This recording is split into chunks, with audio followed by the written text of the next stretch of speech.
Hi, Dorksword here. I haven't made a video in a long time. I honestly thought that despite my many severe anxiety and panic disorder issues, I would be able to make regular videos. It turned out to be much harder for me to record myself speaking than I thought. I think it's the finality of it all.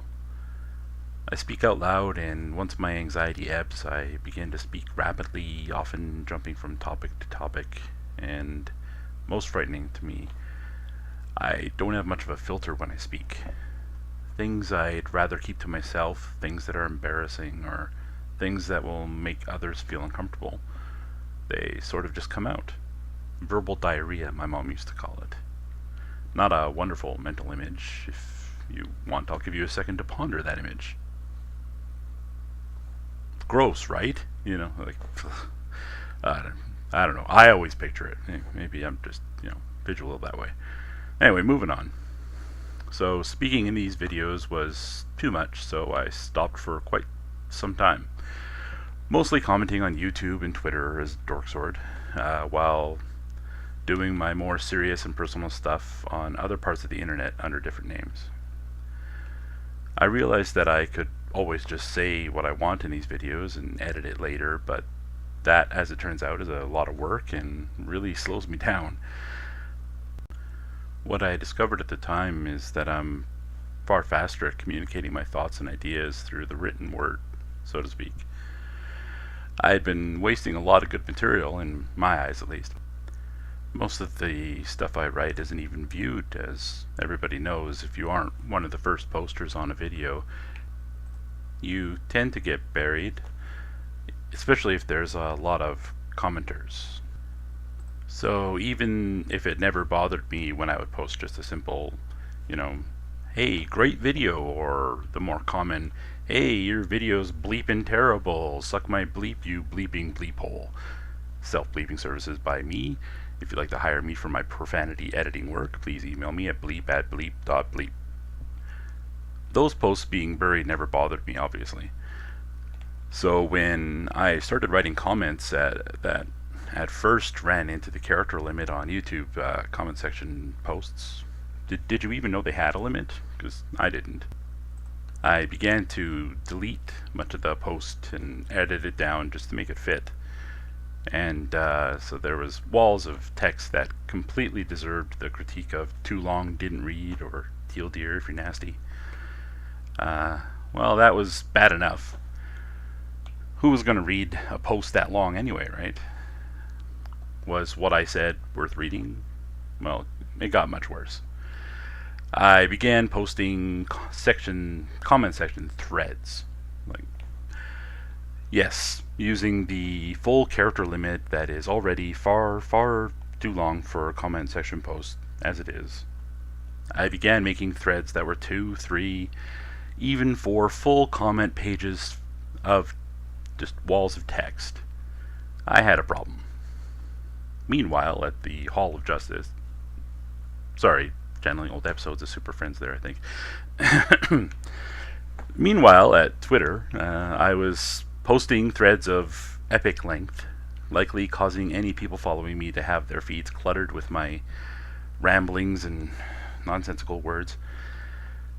Who knows how many have muted me by now at this point, and I really wouldn't blame them.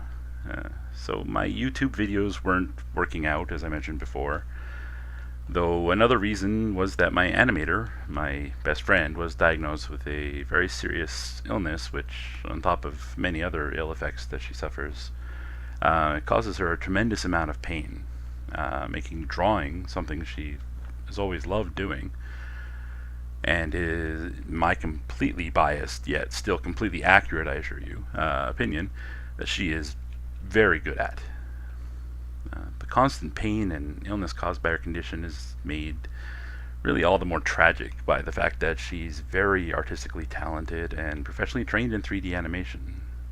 But the pain makes it impossible for her to pursue the limits of her talents. And at least for now, she is trying a new type of treatment as I speak, so it's going to take a while to see how long it takes for the treatment to work, or how effective the treatment's even going to be. Like how effective it is going to be at reducing the pain and reducing all the other side effects that come with this illness. And honestly, the pain, I really don't know how she even copes with it from day to day. There's really no type of painkiller that can even touch it. So I would really, really like to see that treatment being as effective as possible. That would be just really, really great. And, not to mention on a completely selfish level, then we can, perhaps begin to work again, which I would love. So back to my main point. As I was saying, my Dorksword videos won't be a good way for me to get my opinions and experiences out. Not in the near future. Comment sections and endless Twitter threads are not a good medium, to say the least. But writing, well, that was something I kept being told by others that I was pretty good at. It occurred to me really much later than it should have. I mean, it is kind of an obvious idea that perhaps I should start a blog. Something more than the personal diary type of blogs I've done in the past and maintain under different names. These are all connected to my volunteer work with mental health support groups, online support groups for domestic violence victims, and as well as the online support groups I work on that support adult survivors of childhood sexual abuse. I keep that work separate from Dorksword because, as Dorksword, I discuss politics, pop culture, and more important things like my men's rights advocacy and personal political views, which I'm trained to keep out of support groups that I work in and belong to. So, after all this rambling, I come to my point, finally. I now have a blog site. If you'd like to follow me there, I'd appreciate it. Adding new content now and plan to post at least once per week, likely more, depending on how much relevant material there is to comment on at any given time. I also plan to post in detail much of my private story of my experience as a male victim of female perpetrated childhood sexual abuse, and also both stories from my experience as a male victim of female perpetrated domestic violence.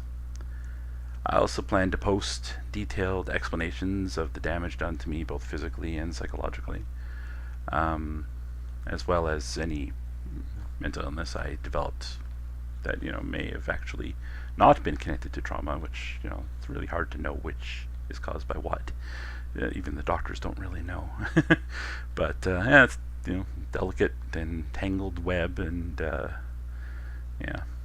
they've only begun to really unravel it.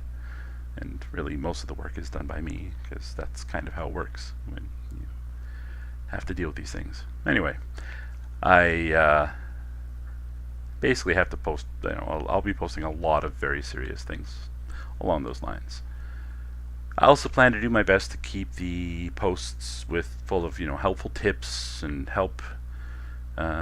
things I've learned in the last 12 years of treatment, and not to mention a lifetime of mistakes and lessons learned from those mistakes, or at least I hope I learned.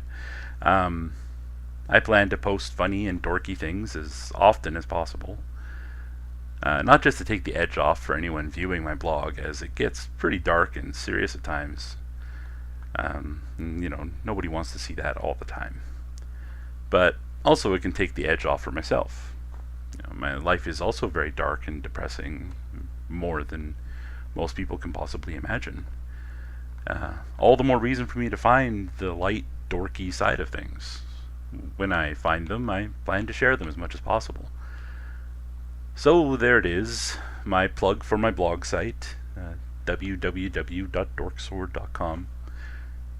Do I even need to say the www anymore? Is my age showing? Would it have been worse if I had added the http://? Yeah, I think so. Anyway, come to dorksword.com. It's dorkalicious. No, that sucks. It's dorktastic. No, that's pretty lame.